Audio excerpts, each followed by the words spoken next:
வணக்கம். எல்லாரும் எப்படி இருக்கிறீர்கள்?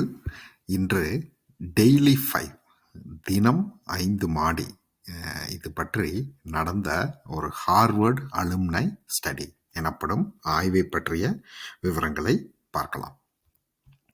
ஹார்வர்ட் பல்கலைக்கழகம், உலக புகழ்பெற்ற ஹார்வர்ட் பல்கலைக்கழகத்தில் 1916 ஆண்டு முதல் 1960 ஆண்டு வரை கிட்டத்தட்ட 44 ஆண்டுகள் வரை படித்த மாணவர்களுக்கு 10 வருஷத்துக்கு ஒருக்கா ஒரு சர்வே அனுப்புனாங்க.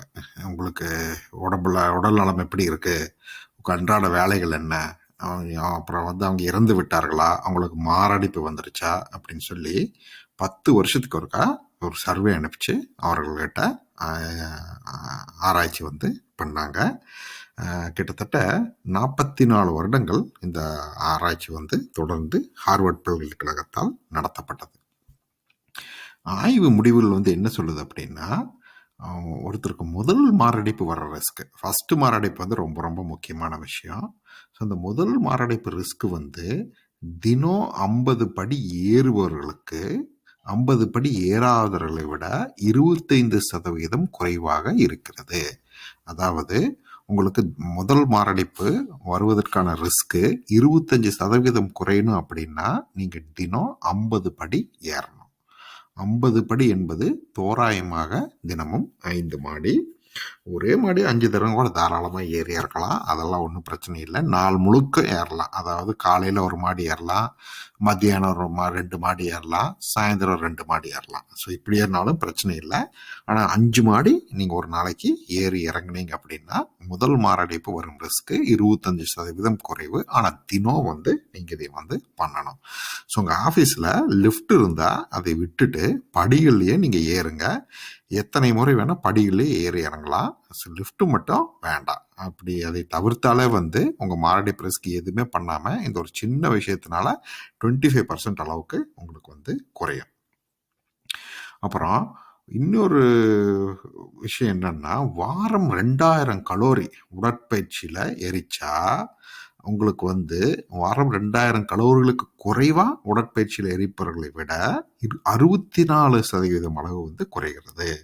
அதாவது நீங்கள் ஒரு வாரத்துக்கு 2000 கலோரிகள் உடற்பயிற்சியில் எரித்தால் உங்களுக்கு மாரடைப்பு வரும் ரிஸ்க் 64% குறைகிறது. எவ்வளோ பெரிய அற்புதமான ஒரு விஷயம். சரி, 2000 கலோரி எப்படி இருக்கிறது அப்படின்னு கேட்டால் ஒன்றும் பிரச்சனை இல்லை.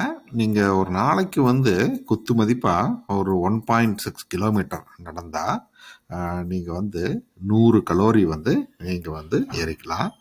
அதனால் 2000 கலோரி எரிக்கணும் அப்படின்னா நீங்கள் வாரத்துக்கு 32 கிலோமீட்டர் நடக்கணும். அதாவது ஒரு நாளைக்கு 5 கிலோமீட்டர் நடக்கணும். ஒரு நாளைக்கு 5 கிலோமீட்டர் நடக்கணும் அப்படின்னா கொஞ்சம் மித வேகமாக ஒரு நாளைக்கு 1 மணி நேரம் நடக்கணும். வாரத்துக்கு 7 நாள் நடக்கணும். சனி ஞாயிறு நடக்காமல்லாம் பிரேக்கெல்லாம் எடுக்க வேண்டாம். உடற்பயிற்சிக்கு மட்டும் ஓய்வே கொடுக்க வேண்டாம். கொஞ்சம் மெதுவாக நடங்க. ஆனால் உடற்பயிற்சிக்கு ஓய்வே கொடுக்காம நடங்க. அப்படி ஏதாவது ஒரு நாள் போக முடியலன்னா இன்னொரு நாள் அதை சேர்த்து காம்பன்சேட் பண்ணிக்கோங்க. ஸோ இப்படி இந்த 32 கிலோமீட்டர் என்ன நீங்கள் தொட்டீங்க அப்படின்னா உங்களுக்கு மாரடைப்பு வரும் விகிதம் 64% வரைக்கும் குறைகிறது. ஃபர்ஸ்ட் மாரடைப்பு வர்ற சதவீதம் 64% வரை குறைகிறது. அதனால எல்லாருக்கும் வாராந்திர டார்கெட் வாரம் 32 கிலோமீட்டர் நடை அல்லது அதற்கு சமமான இன்னொரு ஆக்டிவிட்டி. அதாவது டெய்லி 1 மணி நேரம் நடக்கிறதுங்கிறது பதில் 1 மணி நேரம் சைக்கிள் அந்த மாதிரி போய்க்கலாம். வேற உடற்பயிற்சி பண்ணிக்கலாம், பிரச்சனை இல்லை. தினம் 5 மாடி ஏறி இறங்குங்க. அதாவது லிஃப்ட்டை விட்டுட்டு வீட்டில் ஆஃபீஸில் மாடியிலே, வீட்டில் எல்லாத்துக்கும் லிஃப்ட் இருக்காது, ஆஃபீஸ் இருந்தால் மாடியில் ஏறி இறங்குங்க. ஆஃபீஸுக்கு போகாமல் ஒர்க் ஃப்ரம் ஹோம் அப்படின்னா வீட்லேயே மாடிப்படி ஏறி இறங்குங்க. இது ரெண்டையும் பண்ணால் உங்களுக்கு நிறைந்த ஆயுள். ஸோ இதுதான் இந்த ஆய்வின் முடிவு. இந்த ஆய்வோட இது பார்த்தீங்க அப்படின்னா உங்களுக்கே தெரியும். நாளைக்கு அது தவிர போவதற்கு முன்னால் ஒரு முக்கியமான விஷயம். இன்று மாலை, ஞாயிறு மாலை இந்திய நேரம் 7 to 8:30 வரை நடைப்பயிற்சி, உடற்பயிற்சி, மராத்தான், பளுதூக்குதல் தொடர்ந்து சாதனை படைத்து வரும் பேலியோ மகளிர்கள் நம்முடன் பேச இருக்கிறார்கள். நிகழ்வை ஒருங்கிணைப்பவர் நண்பர் VC வெல்வம். ஸோ இந்த நிகழ்வில் நாம் சந்திப்போம். நன்றி, வணக்கம்.